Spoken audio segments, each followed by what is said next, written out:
नीरज की बात सुनकर ध्रुव ने कहा, जब तू इतना सब जानता है तो फिर क्यों मुझे उससे दूर रहने के लिए कह रहा है? तो नीरज ने कहा, क्योंकि मैं जानता हूं जब तू सच्चाई के बारे में जान जाएगा तो तुझे कितनी चोट पहुंचेगी।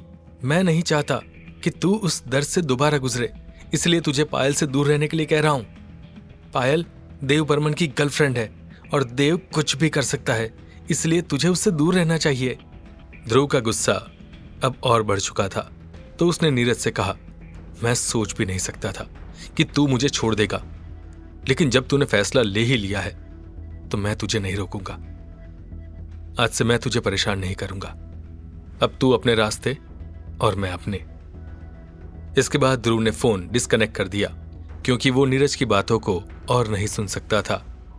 ध्रुव को उम्मीद नहीं थी कि नीरज बाकी स्टूडेंट की बातों में आ जाएगा और उससे यह सब बातें कहेगा, लेकिन वो इस बात को अच्छे से जानता था कि नीरज उसकी भलाई के लिए ये सब कह रहा था। शायद कुछ दिनों में नीरज को अपनी गलती का एहसास हो जाए, लेकिन तब तक ध्रुव ने सोच लिया था कि वो नीरज से दूर रहेगा। थोड़ी देर बाद कैबिन में शिवानी आई तो ध्रुव को परेशान देखकर उसने ध्रुव से पूछा, कोई प्रॉब्लम है क्या? तो ध्रुव अपने चेहरे की परेशानी को छुपाते हुए बोला, कुछ नहीं, बस काम का प्रेशर बहुत ज्यादा है। शिवानी जानती थी कि जरूर कुछ ऐसा है जिससे ध्रुव को बहुत तकलीफ हुई है, लेकिन उसने ध्रुव का जवाब सुनकर कुछ नहीं कहा, क्योंकि उसने ध्रुव को परेशान करना सही नहीं समझा। आखिरकार वो दोनों प्रोफेशनल रिलेशनशिप में थे, इसलिए उन्हें कुछ लिमिट्स तो रखनी ही थी। ध्रुव जितना नीरज की कई बातों के बारे में सोच रहा था, उसे नीरज पर उतना ही ज्यादा गुस्सा आ रहा था। उसने फैसला कर लिया था कि अगर नीरज उससे दूर जाना चाहता है तो यही सही। अगले दिन कॉलेज में नीरज ने अपनी सीट बदल ली और दूसरे लोगों के साथ बैठने लगा। पूरी क्लास को यह बात बिल्कुल अजीब लगी, क्योंकि नीरज और ध्रुव फर्स्ट ईयर से अच्छे दोस्त थे। पायल इस बात से परेशान हो गई कि कहीं उसकी वजह से उन दोनों की दोस्ती तो नहीं टूट गई। ध्रुव और नीरज की दोस्ती की बात शिल्पा और उसके दोस्तों तक पहुंच गई, तो वो सभी ये जानकर खुश हुए कि उनका प्लान सक्सेसफुल रहा। फिर शिल्पा के दोस्तों ने उससे पूछा, अब आगे क्या करना है? ध्रुव ने तो पायल का साथ अभी तक नहीं छोड़ा। शिल्पा ने मुस्कुराते हुए कहा, हमारे प्लान के सेकंड पार्ट से वो भी हो जाएगा।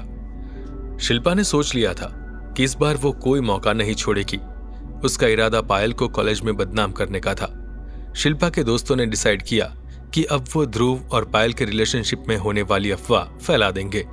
उनकी इस अफवाह को सच साबित करने के लिए सबसे बड़ा सबूत यही था कि ध्रुव ने पायल के लिए अपने जिगरी दोस्त को भी छोड़ दिया था। कॉलेज में बहुत से लोग ऐसी बातों पर बहुत ध्यान देते थे, और इस बार तो पायल के बारे में अफवाह थी, तो इसलिए स्टूडेंट्स का ध्यान इस बात की तरफ ऑटोमेटिकली चला गया। ध्रुव और पायल के बारे में झूठी खबरें कॉलेज में आग की तरह फैल गई, और कई लोगों से होते हुए पायल को भी इस बारे में पता चल गया। पायल को इस बात पर यकीन नहीं हुआ, लेकिन स्टूडेंट के बार बार इस तरह की बातें करने की वजह से वो इरिटेट हो गई थी। पायल अच्छे से जानती थी कि कॉलेज में सभी बकवास बातें और गॉसिप कहां से शुरू होती है, इसलिए वो सीधा शिल्पा के पास पहुंची। पायल ने शिल्पा से गुस्से में पूछा, तुम मुझसे चाहती क्या हो? क्यों मेरे बारे में ऐसी बातें कर रही हो? शिल्पा ने हंसते हुए कहा, पायल, मैं तुम्हारे बारे में ये सब नहीं कह रही।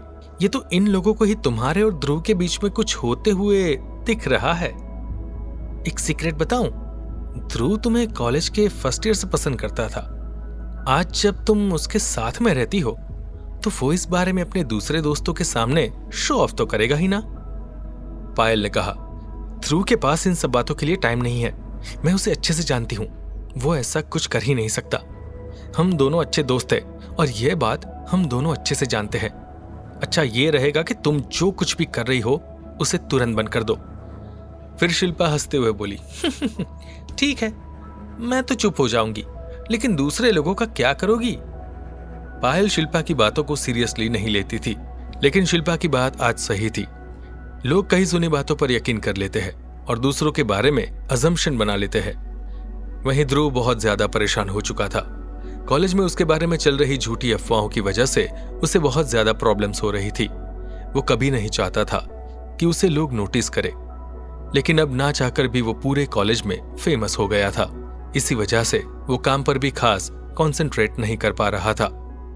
नीरज की कई बातें उसे दूसरे लोगों से सुनने को मिल रही थी और इसीलिए उसका गुस्सा और बढ़ता जा रहा था। एक बार को उसके मन में यह भी आया कि कहीं नीरज तो ये सब नहीं कर रहा, लेकिन फिर उसने सोचा कि नीरज कभी ऐसी गलती नहीं कर सकता। हाँ, इस वक्त नीरज भी ध्रुव से बहुत नाराज था, लेकिन वो उससे बदला लेगा ऐसा तो कभी हो ही नहीं सकता। ध्रुव ने डिसाइड किया कि उसे पायल से इस बारे में बात करनी चाहिए।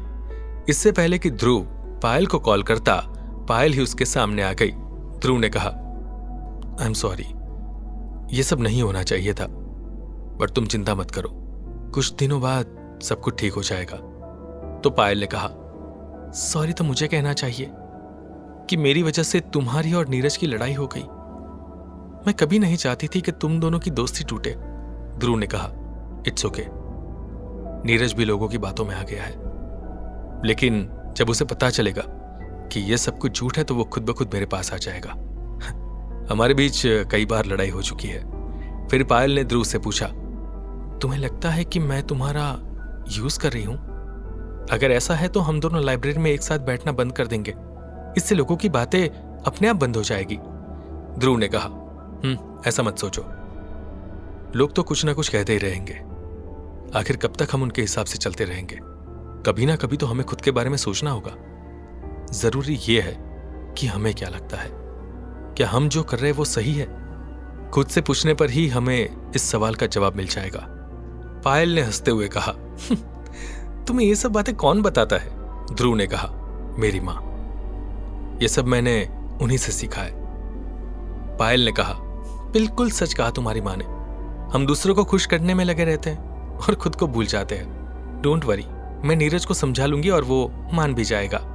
कुछ देर और बात करने के बाद पायल वहां से चली गई। ध्रुव भी अपनी क्लास की तरफ चला गया। उसे खुशी थी कि फाइनली अब सब कुछ ठीक हो गया है।